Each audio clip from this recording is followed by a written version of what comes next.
Most arborists think tree risk assessment starts with defects. It doesn't. It starts with targets. If there is no target, there is no risk rating. And that single idea changes how you look at every tree you assess. Today, we're going to break down target assessment and tree risk factors using the framework from ANSI A300 Part 9 and the ISA TRAQ Risk Assessment Qualification Methodology. This is foundational knowledge for any arborist performing a Level 1, Level 2, or Level 3 assessment, and it's critical if you're preparing for TRAQ.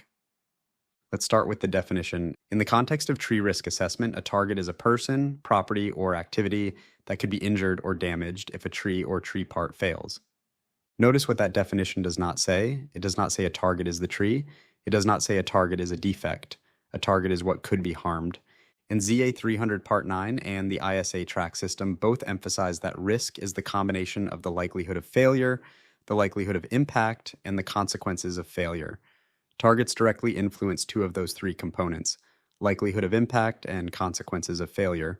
So before you even evaluate the defect, you should be asking, what is beneath this tree? How often is it occupied? How long is it occupied? What would happen if this part failed right now? This is where many assessments go wrong. Arborists see decay, cracks, included bark, and immediately start thinking about removal.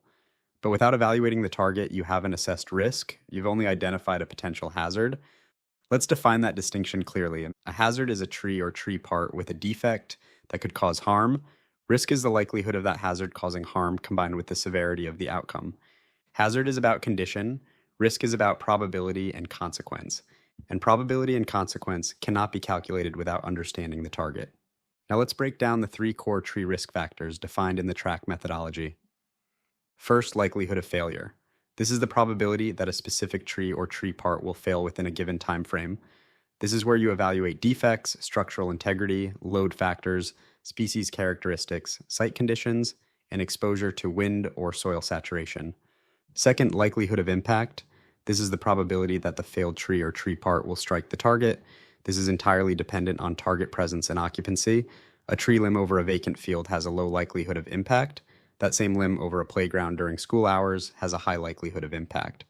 Third, consequences of failure. This evaluates the severity of damage or injury if the tree part strikes the target. Striking a lawn is minor. Striking a vehicle is significant. Striking a person could be severe or catastrophic. These three factors combine using the risk rating matrix to produce an overall risk rating: low, moderate, high, or extreme. But here's the key principle.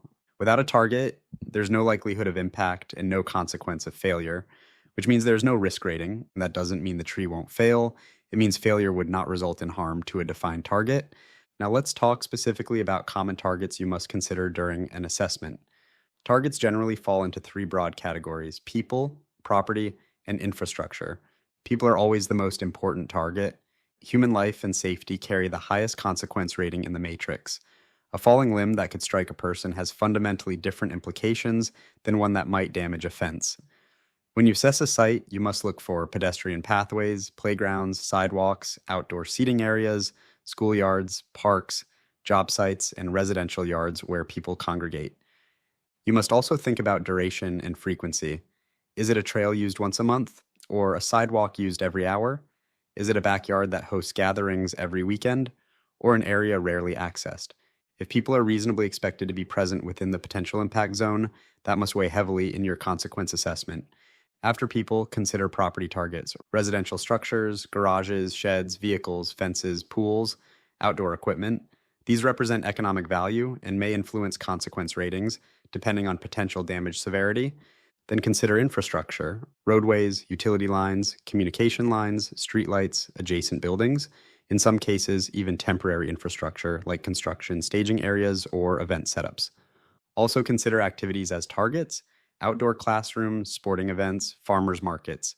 These are intermittent but can represent high occupancy during certain times. A comprehensive assessment requires you to scan vertically and horizontally. Look up into the canopy to identify the part that could fail, then project outward to define the potential impact zone. Then evaluate what occupies that zone and how often. And remember, the absence of a visible target today does not mean there will not be one tomorrow. Good documentation includes notes about foreseeable changes in site use. Now let's walk through a real-world example. Imagine a mature oak with a large codominant union and included bark. There's visible cracking at the union and some minor separation. The tree is otherwise healthy. If that tree is located deep within a wooded area with no defined trail and no structures within falling distance, what is the target? There likely isn't one. The likelihood of failure might be possible or even likely depending on conditions, but the likelihood of impact is very low because there is no defined occupancy. The consequences are negligible. The overall risk rating would likely be low.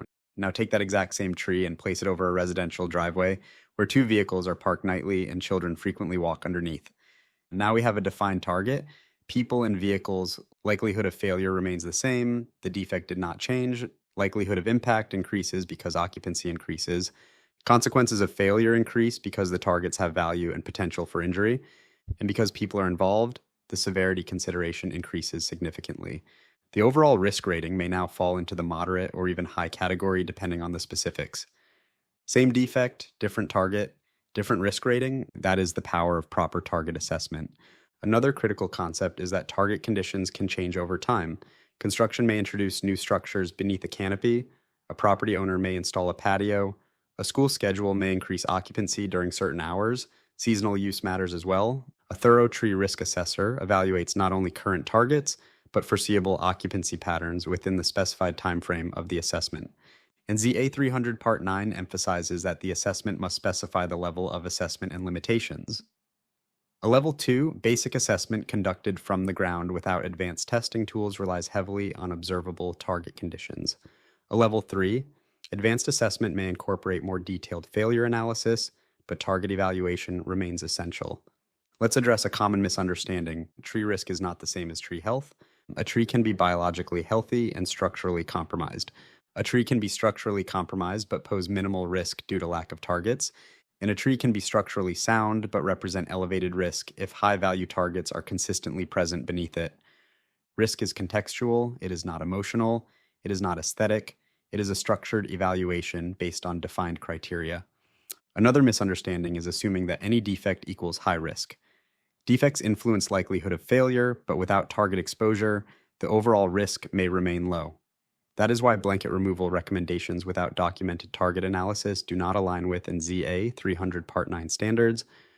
Professional tree risk assessment requires disciplined thinking, identify the tree part, identify the defect, evaluate likelihood of failure, define the target, evaluate occupancy and likelihood of impact, assess consequences, apply the risk matrix, document limitations, and provide mitigation options.